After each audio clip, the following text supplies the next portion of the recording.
Who the hell moved my chair? That was the first thing out of Mark's mouth when he stepped into the office he hadn't seen in 94 days. And it wasn't rhetorical. His mug, the black one that said, "I survived the merger of '09 and all I got was this lousy coffee," was gone. The whiteboard he'd used to sketch out 3 entire fiscal pivots? Erased, replaced with an inspiration wall covered in Brad's laminated buzzwords. Synergize, disrupt, monetize emotion. There was even a ring light mounted behind the monitor. A goddamn ring light. For video presence, someone said. Brad had taken over not just his team, but his space, his tone, his entire institutional memory, and scrubbed it down to Instagram aesthetics and TED Talk jargon. Mark stood there like a war vet at a fake memorial. "You're back," chirped Krista from HR, wielding that clipped, falsely bright tone people use around widowers and walking lawsuits. How was the sabbatical? Feeling recharged. He didn't answer, just stared at the logo now etched on the glass wall. Division X. That wasn't what it used to be called. He walked down the hall, noticing the rebranding had spread like black mold. Team leads he'd mentored were suddenly interns again in the pecking order. His old dashboards gone. Vendor portals locked. Data rooms reorganized under Brad's agile forward schema, which from what Mark could tell, meant hiding decisions behind prettier colors and louder fonts. Brad was in the conference room, backlit by a curated playlist and a 92-slide keynote labeled Relaunch Vision 2.0. He was explaining to the regional managers how he'd injected velocity into an otherwise stagnant model. The language made Mark's stomach turn. "And let's be honest," Brad chuckled. Sleeves rolled just enough to flash his gold MB cufflinks. "The legacy stuff? It was outdated junk. We're building from zero-based logic now." Mark didn't blink. But the woman 2 chairs down, the one who had watched Mark pull this department out of a recession, flinched. Brad saw him then, paused mid-pitch. "Ah, the man, the myth, back from his wellness quest. Hope you found inner peace, Mark. We've been cooking with gas while you were away." Mark managed a half-smile. Not because he felt anything close to joy, but because it pissed Brad off more than a protest would've. The first thing he did was check his old drawer, now filled with influencer pens and vegan jerky samples. But wedged in the corner, beneath a branded phone stand, was a sticky note. Handwriting he recognized. 3 vendor names, circled in red.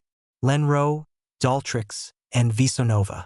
No context, no initials, but the edges were frayed like someone had folded and refolded in their pocket, then decided to leave it behind. He pocketed it. That night, Mark sat alone in the parking garage, engine off, listening to his own breath. Not because he was shocked Brad had taken his job. He'd seen sharks like him circle since the acquisition. But because the board let it happen. They'd handed him over like a broken remote. Outdated, sluggish, no longer programmable. Only he wasn't broken. He was archived. And archives? They remember everything. He lit a cigarette for the first time in 5 years. Watched the tip glow in the rearview mirror as the janitor wheeled a bin of shredded documents past his car. Brad thought he was done. Brad didn't know the half of it. 3 days back on site, and Mark already felt like a ghost with a security badge. His access had been downgraded so quietly, he didn't even realize it until his keycard beeped red at the archive room. Same room he used to sleep in during quarterlies back in the lean years, using binders for pillows and vendor logs for blankets. Now, restricted. He stood there a full 30 seconds, letting the beep echo, then turned and walked off like it didn't matter, because if he'd shown even a flicker of frustration, the cameras would have caught it. And Brad would have spun it into a narrative. Mark's not adapting, emotionally unstable, a relic. But what Brad didn't understand was this. Mark didn't rage. Mark logged. He started where no MBA ever would, at the contracts. Not the new ones. The old skeletons buried in the basement of a forgotten SharePoint. The ones with 3 sets of revisions, initials in ink, not DocuSigns. The kind that told the truth by what they tried to obscure. And one clause jumped out like a knife tip between ribs. Clause 14.c.2, Asset Classification Verification. It had been in every major supplier contract since the restructuring in 2011. Required quarterly audits from a neutral third party. Had saved them during the transit fraud scandal. Had defined the risk controls. And now, gone. Brad had cut it. Quietly. No change log. No red line. Just missing. Mark stared at the screen. Then cross-checked against the legacy template he'd written himself.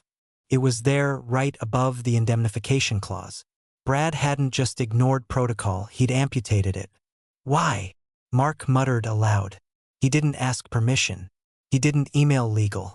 He went straight to someone who owed him more than protocol, Rhonda Tate, Senior Compliance Officer. She was the kind of person who didn't talk much, kept a space heater under her desk year-round, and had survived 3 CFOs without ever appearing in a scandal or a press release. The type of woman who, if you asked nicely, could show you the world or burn it down. They met in the copy room under the guise of a toner jam. "You still like lemon bars?" he asked quietly, sliding a paper bag on the counter. She didn't smile, but she opened it. "I need access to the offsite logs. Vendor categories. From before the rebrand," he added. "Your clearance changed." "I know. That's why I'm here." She hesitated. "Why are you really here, Mark?" He looked around. No one in sight. "Because I smell rot. And the kid upstairs doesn't know what mold looks like." A moment passed. Then another. She pulled out a USB stick from her pocket, the kind shaped like a cat. "You've got 24 hours. Don't plug it in anywhere traceable." He took it. "I never do." Back at his place that night, Mark booted up an old ThinkPad with a cracked screen and a BIOS password only he remembered. Plugged in the cat-shaped drive and waited. What unfolded was a slow-motion car crash. Vendor reclassifications that stripped entire categories of oversight. Line items pushed through as innovation incentives that bypassed cost-matching protocols. And every single flagged asset tied to one of the 3 vendors on the sticky note. Visanova had no digital footprint before this year. Daltrix shared a postal code with a shuttered UPS store. And Lenro? Their project manager had a LinkedIn profile that included a photo lifted from a medical supply ad in Portugal.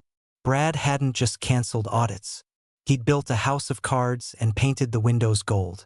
Mark sat back in his chair. The urge to scream into the void was strong. But he didn't. He stared at the screen until his eyes burned. Then he opened a spiral notebook, old-fashioned, ruled paper, and started writing. At the top of the page, in all caps, "Start logging everything they think I can't see." Because if Brad wanted speed, flash, and media soundbites, Mark would give him the one thing he feared most: receipts. The article dropped on a Thursday. Mark was halfway through his usual black coffee and stale vending machine almonds when Rhonda forwarded him the link.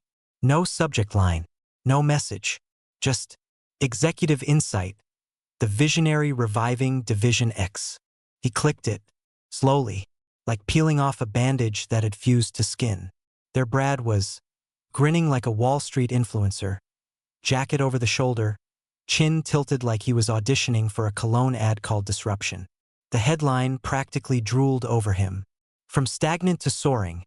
How Brad Whitman reinvented a legacy department overnight.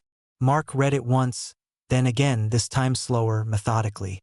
By the third pass, his hands were trembling. Not from rage, but from the icy throb of recognition. Page 2, paragraph 4. A pull quote boxed in corporate blue. "We didn't need more caution. We needed velocity. Stagnation isn't a risk. It's surrender." Word for word.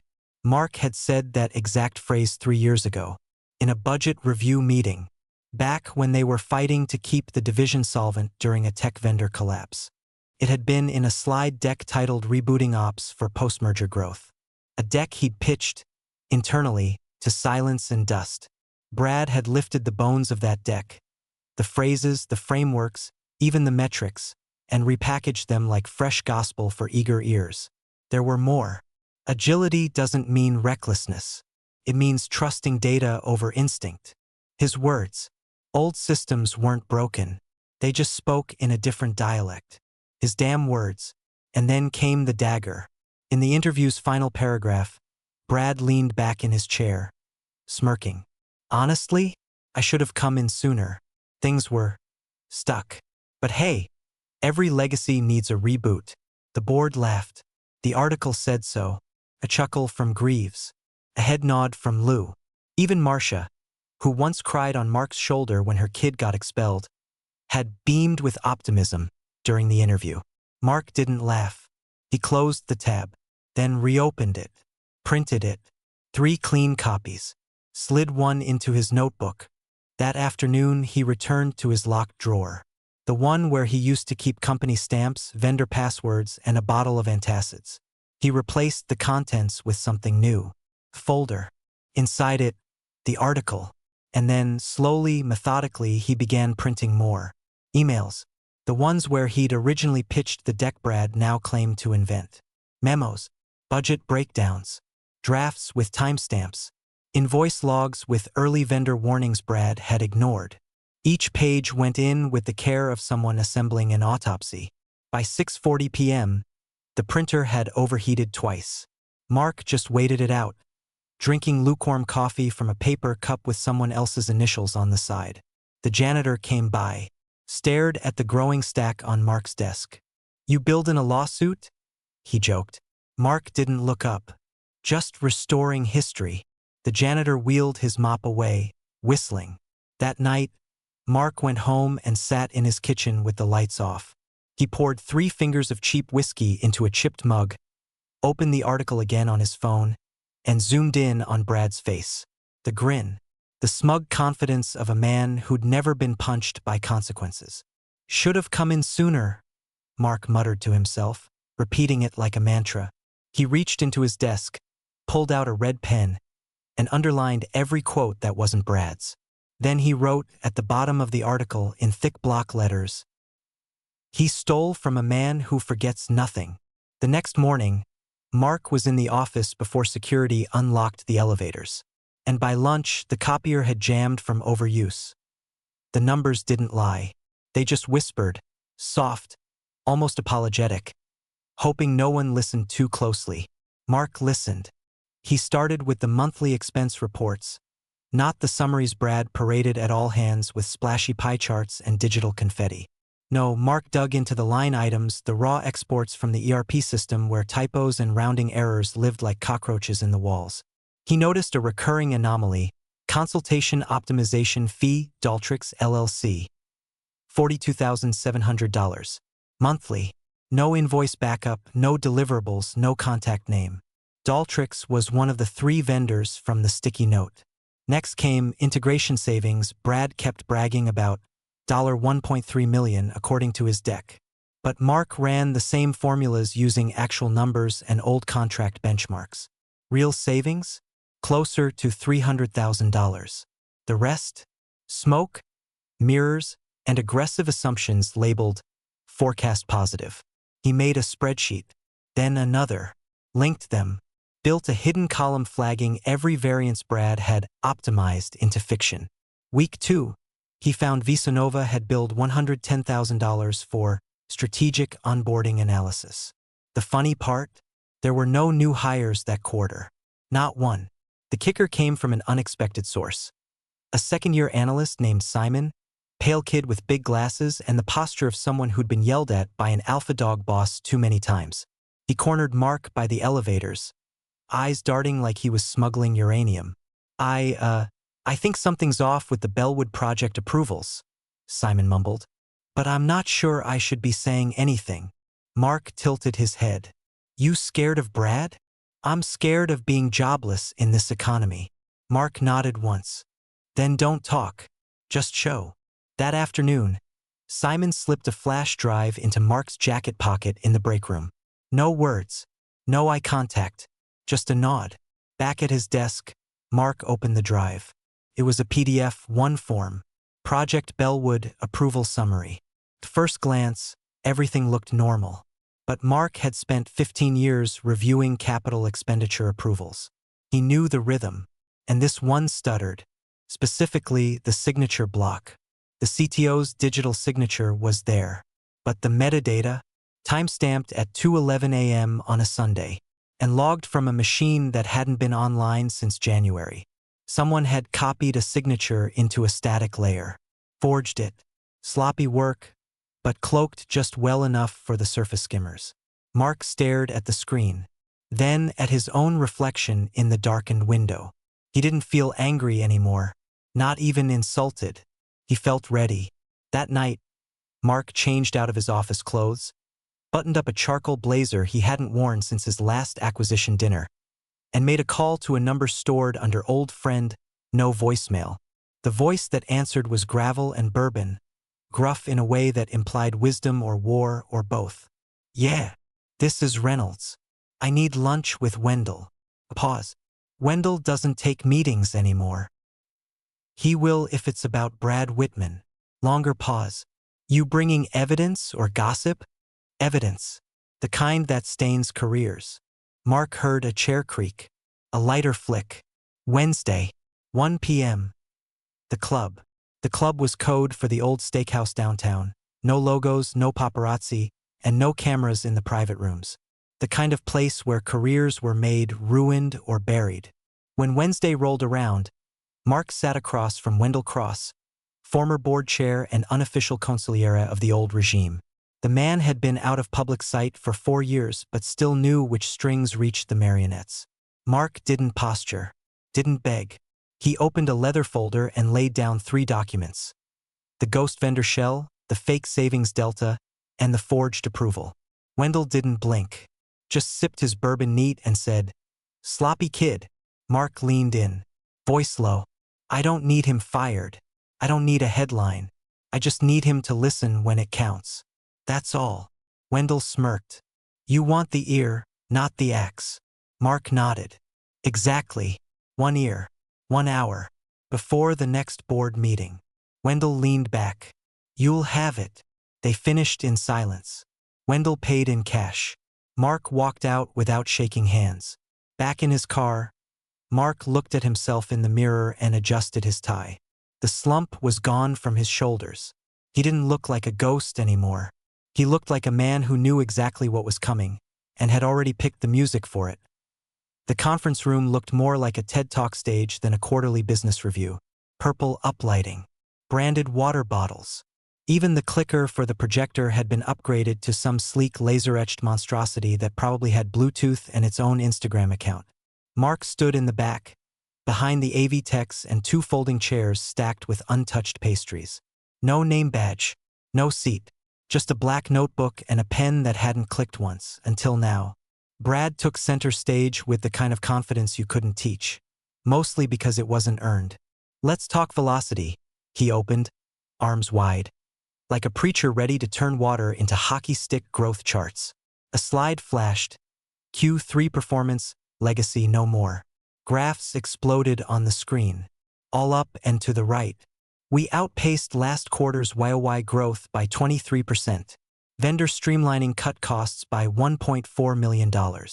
We eliminated redundancy in over half our procurement pipelines." Mark jotted a note. "Vendor streamlining equals ghost contracts." Brad gestured to a bullet point that said, in bold white, "Compliance optimizations. Simplified protocols for scalable efficiency." Translated from Brad's speak, "We cut every safeguard that slowed me down." The audience, board members, mid-tier investors, and a few eager department heads nodded along. Some even clapped. Mark didn't move, but his jaw clenched. Then came the video reel. A montage of before and after footage showing stale, grayscale spreadsheets morphing into color-coded dashboards and snappy UI mockups. In one clip, Brad looked directly into the camera. "Legacy systems were a swamp. We paved over them." Mark wrote, "Paved over equals deleted history." Behind him, someone whispered, "Where's Mark sitting?" Another replied, "He's not on the agenda anymore." Midway through Brad's segment on agile vendor relationships, the mic crackled slightly. AV guy tapped a dial but let it ride. That's when Brad, done with his performance, stepped into the side hallway connecting to the private client breakout room. He didn't know the lapel mic was still hot. Mark didn't flinch. He just watched the AV tech's eyebrow twitch and reach slowly toward the gain dial. But it was too late. Brad's voice boomed through the speakers into the main room, carried clear and sharp as a scalpel. Honestly, Mark's just a scared old dog. Brilliant in his day, sure. But now? Guy couldn't read a KPI if it bit him.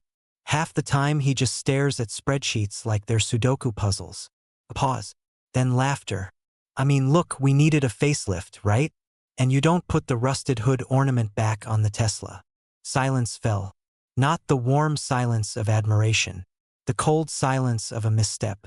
The AV guy scrambled to kill the feed. Too late. The damage echoed.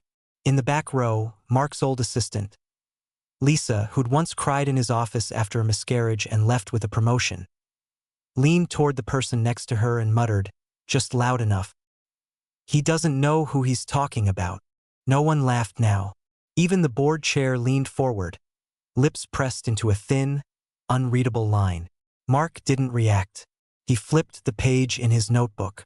Wrote, "Mike feed, Brad, hallway, timestamp 11:42. Transcript needed."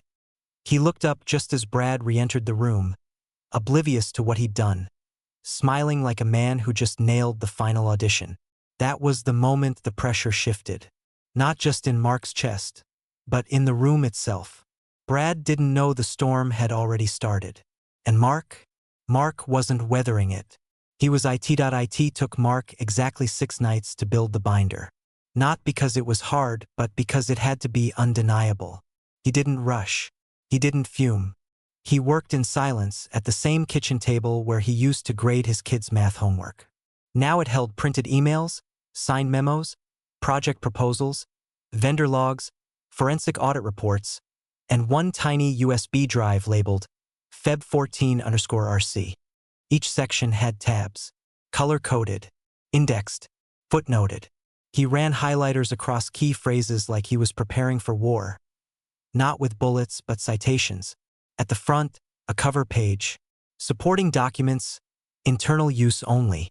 Beneath it, in smaller type, compiled by M. Reynolds.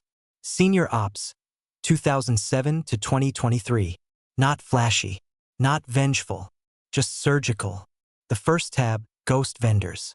Proof of payments routed to LLCs with no verified ownership chains, including a transfer to Daltrix Strategic Solutions, time-stamped on a Saturday, when accounting doesn't process. A red arrow noted the discrepancy. Second tab, Asset Misclassification. Side-by-side comparisons between legacy accounting protocols and Brad's stripped-down models. One chart circled in red showed how $2.2 million in savings had come from simply moving assets off balance sheet. Third tab, Forged Approvals. Simon's contribution. The metadata printout. A timeline of email activity. A note, CTO confirmed not in office during timestamp. VPN inactive. Fourth tab, Kickback Correlation. Vendor account activity cross-referenced with Brad's personal travel expenses. One business dinner at a steakhouse in Dallas matched the week a questionable consulting deal was signed. Mark even included screenshots from Brad's public Instagram. Selfie with a bottle of wine tagged #blessed #winning. Fifth tab, Live Mic transcript.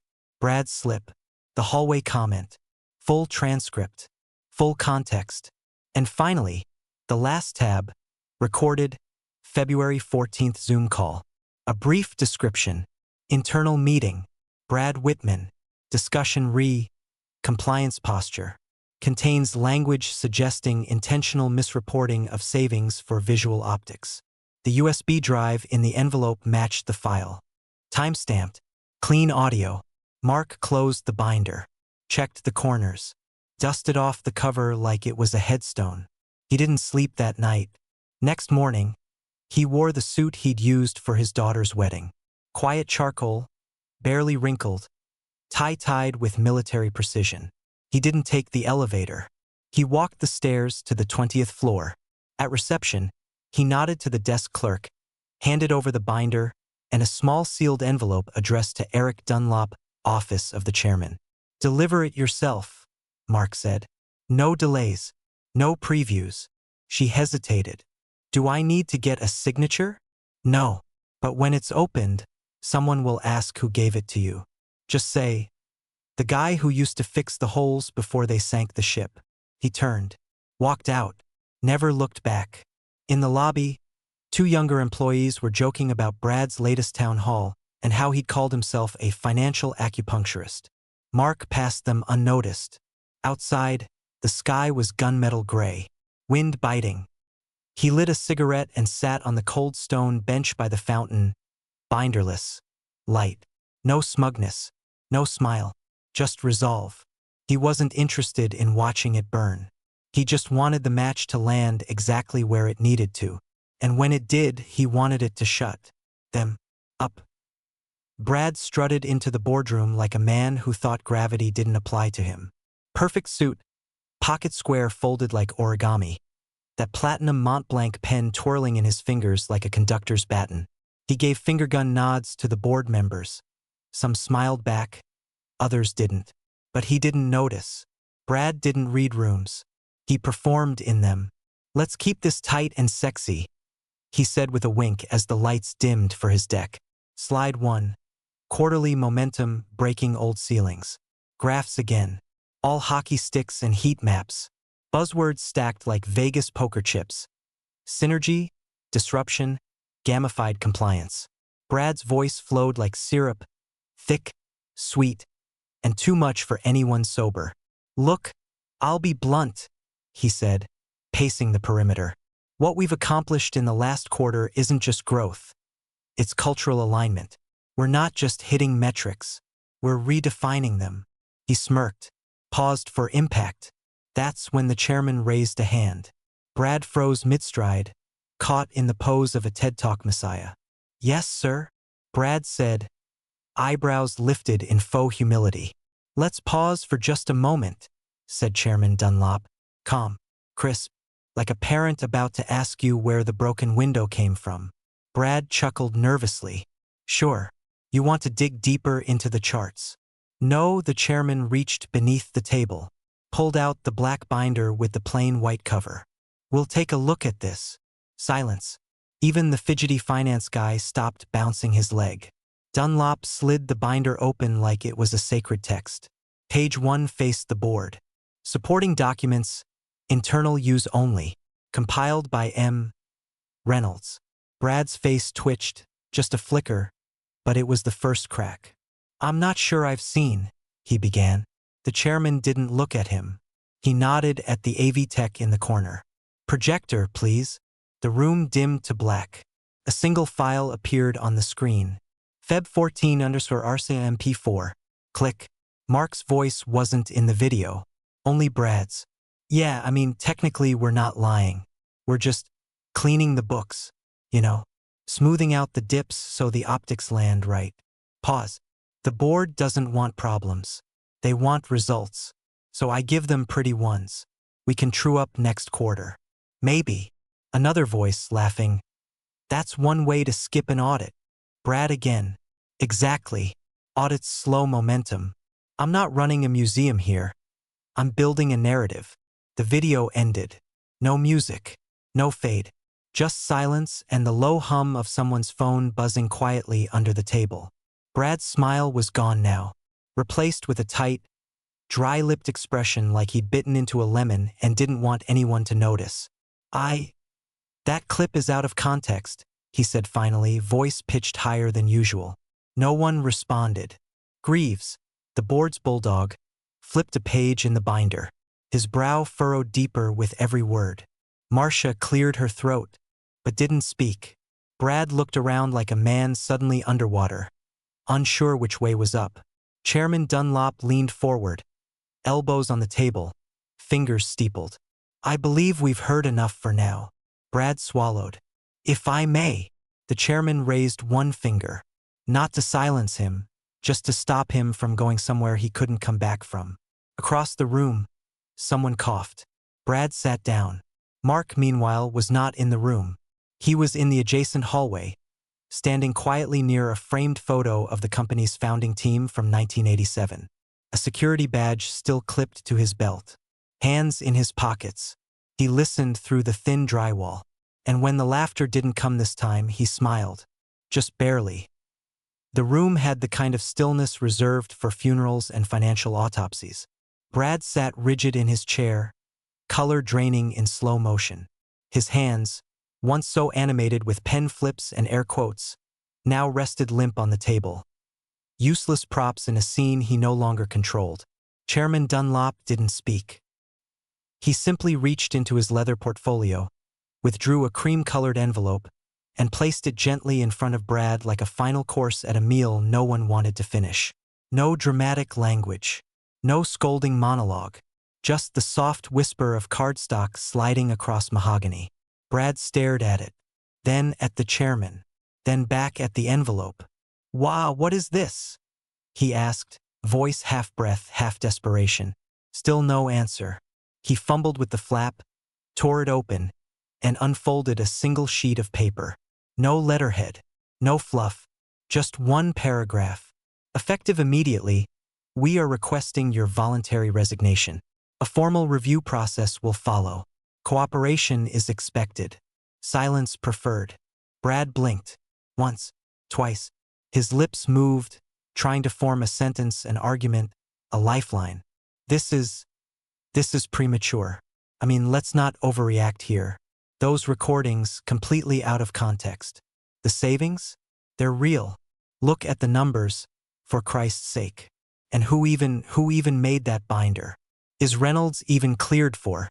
Nobody moved. Not the board. Not the CFO. Not Marcia, who had once gushed over Brad's disruption mindset, but now refused to look at him. Even the AV tech was frozen in his corner like he didn't want the silence to break on his watch. Brad tried again. Listen, this is a misunderstanding. A performance strategy, narrative framing, sure, but the fundamentals are solid. We're up 19% quarter over quarter. Still nothing. Then the final death rattle. I brought in over half of Q3's momentum personally, and that's when Greaves, the Bulldog board member, finally looked up from the binder and muttered, more to himself than to anyone else. Yeah, you did. That was it. No applause, no debate, no last-minute reversal. Just the squeak of Brad's chair as he slowly slumped back, clutching the paper like it might vanish if he crumpled it hard enough. The door at the rear of the boardroom opened. Mark stepped in, no folder in hand, no smirk, just presence. He stood silently by the wall, unreadable, not gloating, not even interested in eye contact, like someone there to witness, not to participate. Dunlop looked up at him and gave a single nod, not of thanks, not even of respect. It was acknowledgement, the kind you give a surgeon after a clean, necessary incision. Brad finally noticed Mark. His mouth opened slightly, like he might beg or curse or plead for some last shred of dignity. But Mark's eyes didn't meet his. He was already scanning the exit sign, because this wasn't his moment. It was just justice, and it had already arrived. Brad walked in like a man wearing his own obituary. He was dressed the same tailored suit, same overconfident swagger in the shoes, but it didn't stick. The bounce was gone. The light behind the eyes, replaced with that vacant, half-panicked flicker people wear when they realize the dream they built was made of someone else's bones. The receptionists didn't greet him. The interns didn't wave. He passed by a wall-mounted monitor where his own face had once looped on a promo reel under the tagline Future-Focused Leadership. It now showed a static calendar for upcoming compliance trainings. He made it as far as the main hallway near the executive lounge when the hush followed him. Whispers died mid-sentence. Conversations detoured. People weren't avoiding him because they were afraid. They just didn't need to look anymore. They knew. And then, like a ghost stepping out of the past, Chairman Dunlop appeared from the glass corridor near legal. Calm, measured, caffeine in hand. He didn't stop walking, but he did slow as he neared Brad. One hand gently touched Brad's shoulder.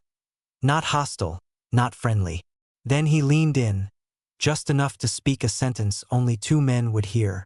You should have read the fine print. He wrote it. Brad didn't move, didn't blink. Just stood there, face draining of all color, lips parted like he was about to reply, but no words came. By the time he turned his head to respond, the chairman was already gone. Down the hall, around the corner, behind the sealed doors that Brad no longer had clearance to open. And then came the last indignity. Mark, coffee in hand, same black notebook under his arm. Walking slow like a man on his own time, he passed Brad without even glancing. Didn't smirk, didn't gloat, didn't need to, because when you've buried the lie with the weight of truth, applause isn't required. Silence is enough. As he reached the elevator, someone behind him asked a question about the upcoming audit schedule. Mark answered without turning, voice calm. We're going back to quarterly, with signatures, real ones. Then the doors closed, and Brad stood there watching his ghost become the future. The only thing louder than a comeback is the silence after truth lands.